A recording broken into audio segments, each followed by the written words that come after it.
So folks, you are joining me on this quite pleasant autumnal day. It is it's Remembrance Sunday actually. I should have me poppy on, but I've got me grubby clothes on at the minute. But I wanted to just share this kind of moment of, we've been through this whole season of growing tomatoes for the first time. I've never ever done this in my life, and I wanted to kind of share some of the things that I've learned and what has worked and what hasn't worked. I know we've chatted a little bit about that sort of thing in the past, but I thought it'd be interesting to share my thoughts on the subject. And as I say, I am no expert on any of this sort of stuff. I'm literally making it up as I go along. This is my first ever year of growing tomatoes, and I've learned quite a lot. And wow, I mean, we have produced a huge crop of tomatoes from these 8 plants I think we planted in the end. So it was 3 Moneymaker, 3 San Marzano and 2 cherry tomato plants. These are the cherry tomato ones here, still producing fruit, but the fruit are getting like so small. They're still quite,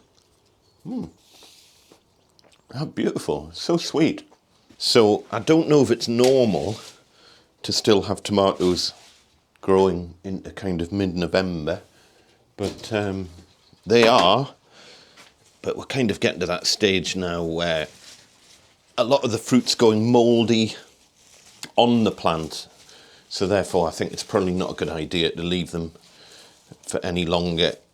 I think we've pushed the season as far as we can possibly push it. I know a lot of you were saying in the comments, and sorry, I've been a bit tardy replying to comments, and I normally do try to reply to every comment on this channel, but as you may have seen if you're on the member zone, or if you're on X, Gosforth Andy on X, there's been a bit of a sneak preview of stuff going on there, but we've started another renovation property. I know we're mental.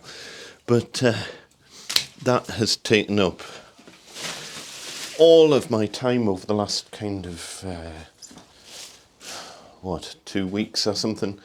Things have been very busy. Oh, look at this. Oh, my word. See, there's still loads of fruit growing on this. I mean, they're not exactly huge, but we'll keep them. There's nothing wrong with them. Little San Marzanos.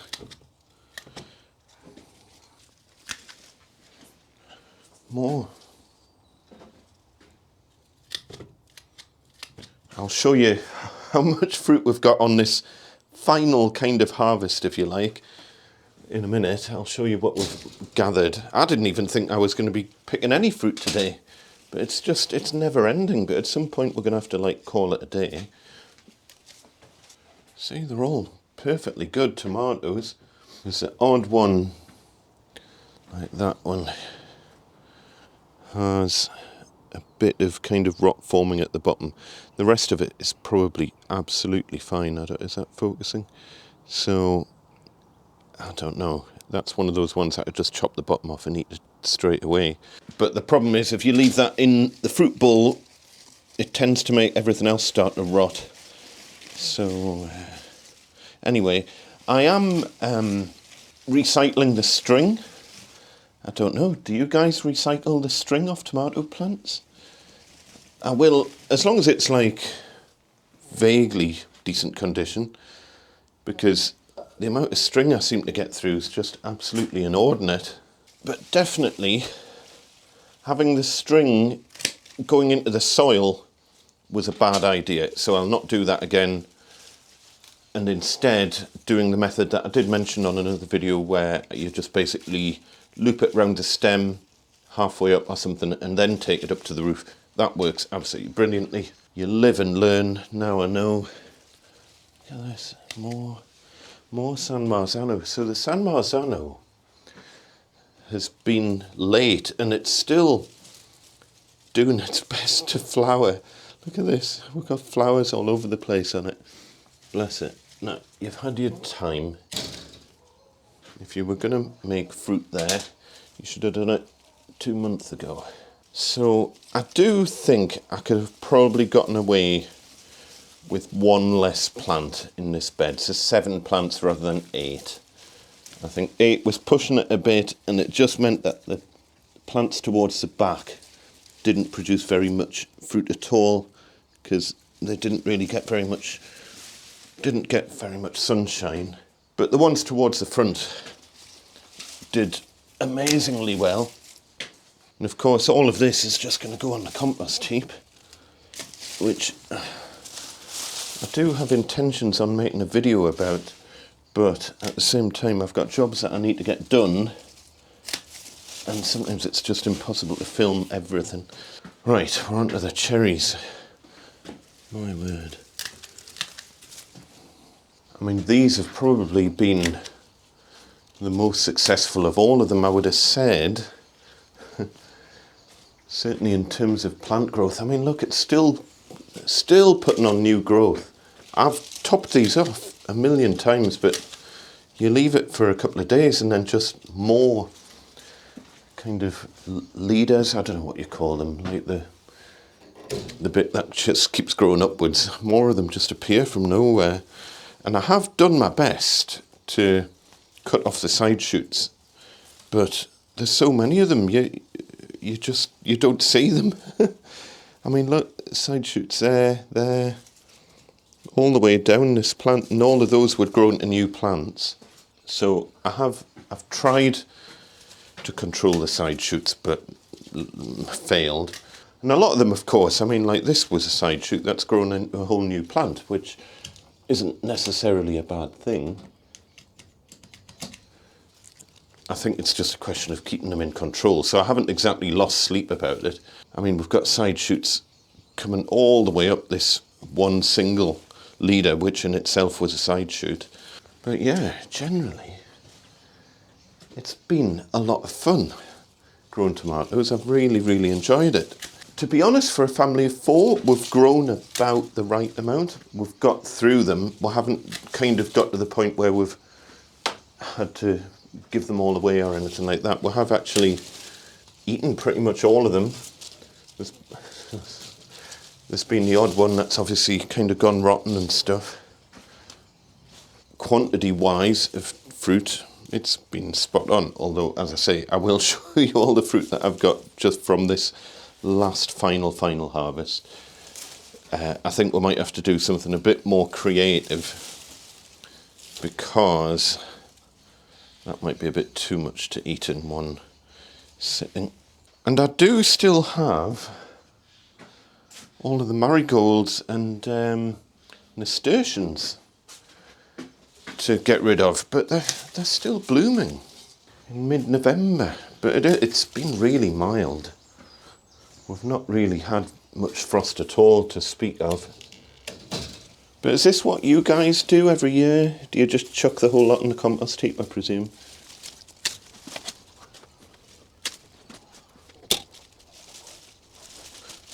I know you guys have given us some great ideas of different varieties to try next year. I think Gardener's Delight is a strong contender instead of the Moneymaker. I think it's a bit more blight resistant, although we haven't had really any problems with blight that I'm aware of. But I just thought the taste of the Moneymaker was lacking a little bit. Don't get us wrong, they're still 100 times nicer than what you get in the supermarket. But not quite hitting that kind of button of that really strong tomatoey taste. You know, that kind of tomatoey taste that you remember as a kid, where it's like, oh, that's what tomatoes used to taste of before we went to like mass-produced GMO nonsense that tastes of water. And I'm not particularly on my high horse about the whole genetically modified thing. I fully understand that for certain applications we probably just wouldn't be able to produce the quantity of food needed for such a large population if it wasn't for kind of genetic modifications and stuff like that to get your optimal yield and all that. But at the end of the day, if it comes at the sacrifice of taste, then what's the point? And one of the reasons that we have invested in the greenhouse and that I've put so much effort into growing the tomatoes and stuff is because I wanted food that actually tastes of stuff. I want tomatoes that taste like what I remember tomatoes tasting like when I was a kid at my parents' allotment. Oh, all the strings. I think that's all the strings. Look at this. Still going. More flowers. Stop it.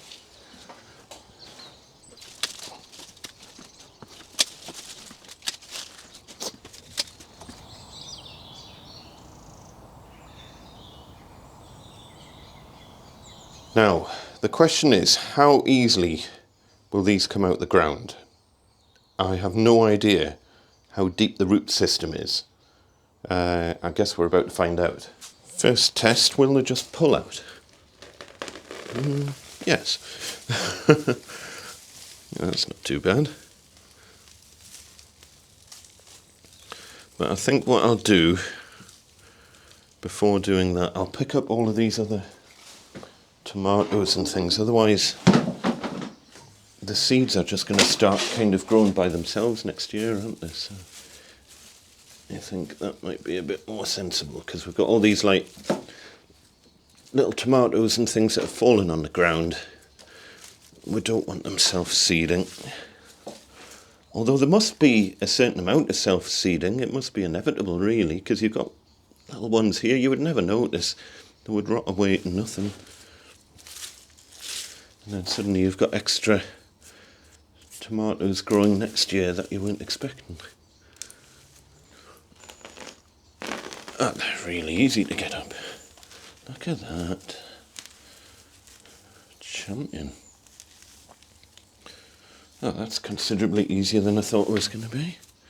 So let me know down in the comments what's been your kind of successes and disasters this year. It's been a funny old year.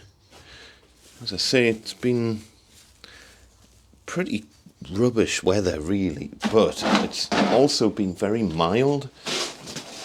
So we've just not, in this part of the world, we've not really had any extremes of anything. I know other parts of the world certainly have. Now look at that. So that's a San Marzano. Look at how much wider the root system is on it. But I guess because that's a determinate tomato, more of a bush variety, I guess that's what it does. Huh. I think that'll just rot down, won't it? We'll put some new compost in this next year, obviously. I might even put some in this year. We've got plenty of it. And it can just kind of rot down a bit over the winter time. Whoa, look at that.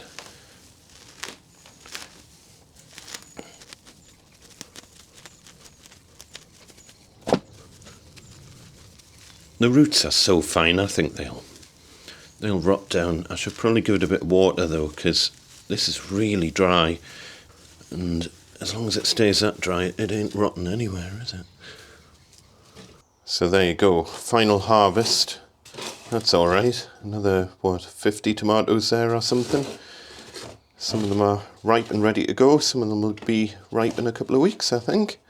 So that's not bad, taking us into December. And yeah, you know, I know it is a little bit hoardy, but there's a fair amount of string there. I think that's worth keeping a hold of. I will still need to buy more string next year, but you never have too much string. That's a lesson I've learned.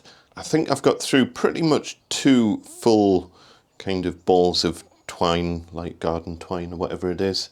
And there you go, just for the record, that is what we grew in 2024.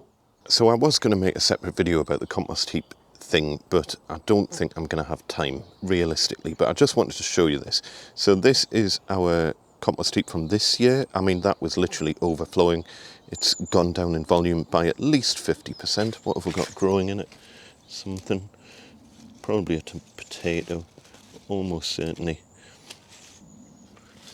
Coming from potato skin or a potato? Oh, can't see, it's broken.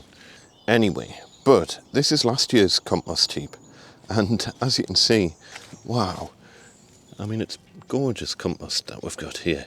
So this is ready to rock, and I want to get this bay emptied out, and all of this can be spread on the garden and in the bed in the greenhouse. This is ready to be used. It's absolutely lovely stuff. So my plan is I'm going to empty this bay out completely, and then I'm going to put all of the tomato waste at the bottom, and then I'm going to turn this bay upside down and move everything into that bay. So basically what we'll end up with is everything that's on the bottom of that, which was from the start of 2024, which is probably already quite well rotted, will end up being on the top in that bay over there. So yeah, I'll try and film some of this, but it's tricky when you're covered in mud.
So that's us all done for our first ever year of growing tomatoes. I think we've done pretty well. I haven't counted exactly how many tomatoes we got, but it's a lot.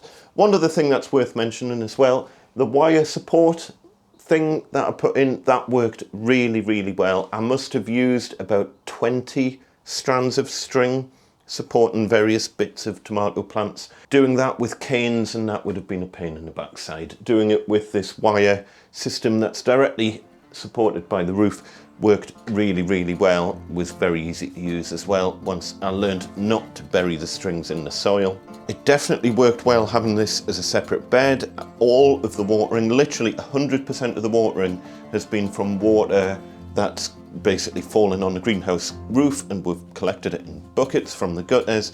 We've almost, well, pretty sure I've never really watered it with tap water. If I have, it's been pretty few and far between. I would say 99% of the watering was natural rainwater, and it's definitely been a lot more forgiving having it in a kind of bed in the ground where the plant can always bury its roots deeper if it needs to find more water in a dry spell, whereas the tomato plants that were grown in pots were generally a bit of a disaster really, but all of the ones in this bed have been absolutely great. So folks, we're going to have to wrap it up really quickly because the battery in this camera is about to die and I don't have the charger here. It is at the renovation property that we have started.